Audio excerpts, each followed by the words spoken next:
నమస్కారం. కథను వినబోయే శ్రోతలకు చందమామ కథలు బై ఆర్కే స్వాగతం. ఇప్పుడు చెప్పబోయే కథ దొరికిన బిడ్డ.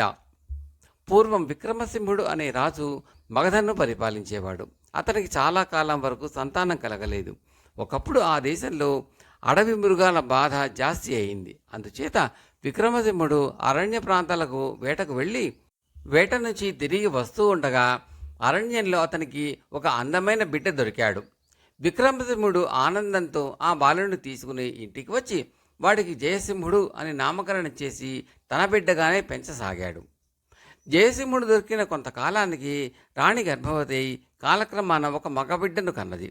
ఆ బిడ్డకు విజయసింహుడు అని పేరు పెట్టుకున్నారు. జయ విజయులు ఇద్దరు చాలా గారాభంగా పెరగసాగారు. విక్రముడు ముసలివాడైపోయి యుక్త వయస్కులైన తన ఇద్దరు కొడుకులలో ఒకరిని యువరాజుగా అభిషేకించి నిశ్చయించాడు. కానీ అందుకు తగినవాడు ఆ ఇద్దరిలో ఎవరో ఆయన తేల్చుకోలేకపోయాడు. ఆయనకు ఇద్దరి మీద సమమైన ప్రేమే ఉన్నది. జయుడు పెద్దవాడు, కానీ సొంత కొడుకు కాడు. విజయుడు సొంత కొడుకే, అయినా చిన్నవాడు. పెద్దవాడిని వదిలేసి చిన్నవాడికి పట్టం కట్టడం భావ్యం కాదు. ఎటూ తేల్చుకోలేక రాజు తన మంత్రిని సలహా అడిగాడు. మంత్రి జయసింహుణ్ణే యువరాజుగా ప్రకటించమన్నాడు. ఎందుకంటే జయుడు మేధావి, పరాక్రమవంతుడు, ప్రజలకు ఇష్టుడు. అతనితో పోలిస్తే విజయుడు దుర్బలుడు, వక్రబుద్ధి కూడా కలవాడు. ఈ సంగతి రాజుకు తెలియకపోలేదు. అందుచేత మంత్రి సలహాను పాటించి రాజు జయుణ్ణి యువరాజుగా అభిషేకించాడు. ప్రజలు ఎంతగానో హర్షించారు.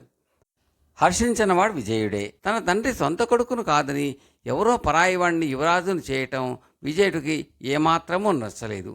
అది ఎంతో అక్రమంగానూ అన్యాయంగానూ కూడా అనిపించింది అతనికి.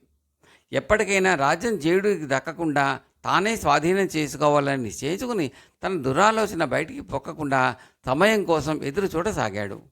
మరికొద్ది కాలానికి ముసలిరాజు మరణించాడు. దేశమంతా దుఃఖ సముద్రంలో మునిగిపోయింది. ఇదే తగిన సమయం అనుకుని విజయుడు తమ పొరుగు రాజైన రవివర్మను తమ దేశం మీదకి యుద్ధానికి రావలసిందిగా రహస్యంగా ఆహ్వానించాడు. విచారణలో మునిగి ఉన్న ప్రజలను రవివర్మ తేలిగ్గా జయిస్తాడని, తర్వాత రాజ్యాన్ని తనకే ఇస్తాడని విజయుడి ఆశ. విజయుడి ఎత్తులు, ఆలోచనలు ఎప్పటికప్పుడు జయుడు పసిగడుతూనే ఉన్నాడు.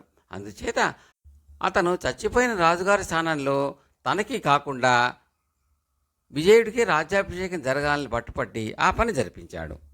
తాను రాజు కాగానే విజయుడు రవివర్మకు యుద్ధ ప్రయత్నం మానవలసినదిగా కబురు చేశాడు. విజయుడు మూర్ఖుడు అని అదివరకే గ్రహించిన రవివర్మ అతను రాజు అయ్యాడు గనక తనకు విజయం మరింత తేలికగా లభిస్తుందని యుద్ధానికి బయలుదేరి వచ్చాడు. విజయుడికి కాళ్ళు చేతులు వణికాయి. దేశం పట్టాభిషేక మహోత్సవంలో మునిగి ఉన్నది. యుద్ధానికి ప్రజలు సిద్ధంగా లేరు. తాను విసిరిన రాయి తనకే తగిలిందని గ్రహించి విజయుడు జయసింహుణ్ణి ఆశ్రయించాడు. జయుడైనా చేయగలిగింది ఏమీ కనిపించలేదు. నేనే స్వయంగా రవివర్మ వద్దకు వెళ్ళి రాయబారం చేసి అతడి మనసు మార్చ ప్రయత్నిస్తాను అన్నాడు జయుడు. జయుణ్ణి చూడగానే రవివర్మ వెంట ఉన్న వృద్ధులంతా నిర్ఘాంతపోయారు. జయసింహుడు ముమ్మూర్తులా రవివర్మలానే ఉన్నాడు. రవివర్మ ఈ వయసులో జయసింహుడిలాగే ఉండేవాడు. రవివర్మకు రాణులు చాలామంది ఉన్నప్పటికీ చాలా కాలం వారికి పిల్లలు కలగలేదు. ఇంతలో పెద్దరాణి ఒక మగబిడ్డను కన్నది. మిగిలిన రాణులు అందరూ అసూయ చెంది అవకాశం దొరకగానే సేవకుల చేత ఆ బిడ్డను అరణ్యంపాలు చేయించారు. విక్రమసింహుడికి దొరికినది ఆ బిడ్డే. తన కొడుకు కోసం రవివర్మ ఎంతో వెతికించాడు, కానీ ప్రయోజనం లేకపోయింది.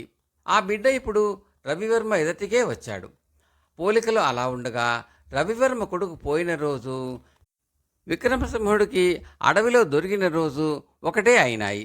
జయసింహుడు రవివర్మ కొడుకు అన్నది పూర్తిగా రుజువైనది. రవివర్మ యుద్ధ ప్రసక్తి మానేశాడు. ఆయన తన ఒక కుమార్తెను విజయుడికి ఇచ్చి పెళ్లి చేసి అతన్ని తన అల్లుడిని చేసుకుని జయసింహుడిని తన రాజ్యానికి తీసుకుపోయి యువరాజును చేశాడు. రవివర్మ అనంతరం జయసింహుడు రాజయ్యాడు. జయ విజయుల మధ్య ఉండిన అన్నదమ్ముల సంబంధమే ఉభయ దేశాల మధ్య చాలా కాలం నిలిచింది. అంతా సఖ్యతతో ఉన్నారు. కథ సమాప్తం. ఈ కథ నచ్చితే లైక్ చేయండి, షేర్ చేయండి, సబ్స్క్రైబ్ చేసి గంట సింబల్లో కాల్ నొక్కడం కూడా మర్చిపోకండి. ఇలా చేయడం వల్ల నేను పెట్టబోయే తదుపరి వీడియోలన్నీ కూడా చూసి మీరు ఆనందించవచ్చు. మీ సూచనలు, సలహాలు కామెంట్ల రూపంలో తప్పక తెలపండి. Thank you very much.